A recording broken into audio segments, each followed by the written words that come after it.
ये एक सर्द और सुनसान रात की कहानी है जब अहमद अपने गांव के पुराने और बुसीदा कब्रिस्तान के पास से गुजर रहा था।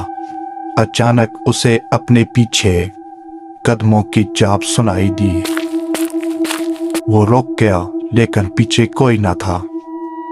जैसे ही वो दोबारा चला, उसे किसी के हंसने की आवाज आई।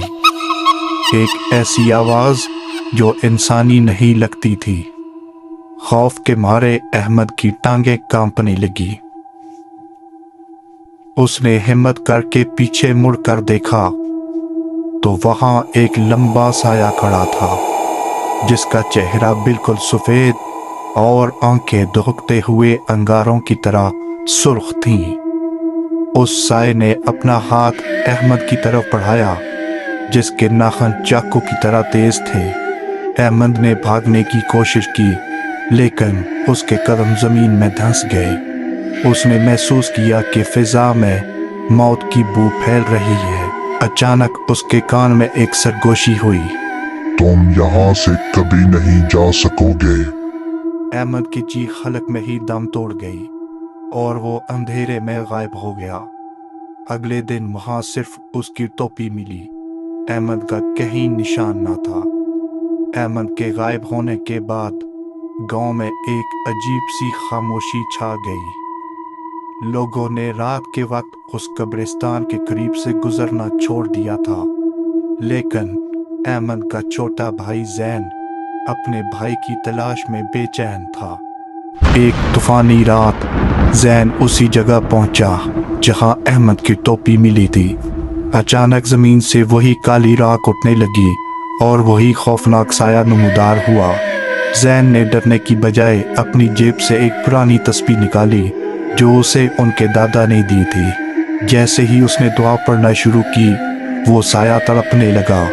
अचानक एक पुरानी कब्र की सिल सिरकी और जैन ने देखा कि अहमद वहां बेहोश पड़ा था, लेकिन उसका जिस्म बर्फ की तरह ठंडा था। जैन ने उसे बाहर खींचा और जैसे ही वो कब्रिस्तान की हदूद से बाहर निकले, वो साया एक जोरदार चीख के साथ धुएं में बदल गया। अहमद की जान तो बच गई, लेकिन उसकी आंखों की रोशनी हमेशा के लिए जा चुकी थी।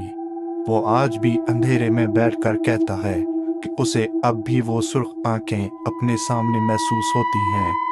अहमद के बच जाने के बाद सबको लगा कि सब ठीक हो गया है, लेकिन असल दहशत अभी शुरू होनी थी। चंद दिन बाद अहमद के रवैये में एक हौलनाक तब्दीली आई। वो रात भर अकेले कमरे में बैठकर किसी अनजान जुबान में बातें करता और दीवारों को अपने नाखूनों से नोचता। एक रात जैन की आंख अहमद के कमरे से आने वाली अजीब आवाजों से खुली। जब उसने दरवाजे के सुराख से झांका तो उसका खून मुंजमद हो गया। अहमद जमीन से फुट पर ऊपर हवा में मुअल्लिक था और उसका सर 180 डिग्री के जाविये पर पीछे की तरफ मुड़ा हुआ था। अहमद ने वहीं से जैन को देखा, हालांकि उसकी आंखें अब भी सफेद थी, मगर उनमें वही वहशियाना चमक थी जो उस साई की थी। उसने एक ऐसी आवाज में कहका लगाया जो अहमद की नहीं थी। तुमने उसे बचाया नहीं जैन, तुमने मुझे अंदर आने का रास्ता दिया है। इससे पहले कि जैन भाग पाता, कमरे का दरवाजा खुद ब खुद बंद हो गया और गांव वालों ने उस रात ऐसी चीखें सुनी जो बरसों तक उनके ख्वाबों में गूंजती रहीं। सुबह जब कमरा खोला गया तो वहां कोई न था, सिर्फ दीवार पर खून से लिखा था, अब तुम्हारी बारी है।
اس نے ایک ایسی آواز میں کہکا لگایا جو احمد کی نہیں تھی۔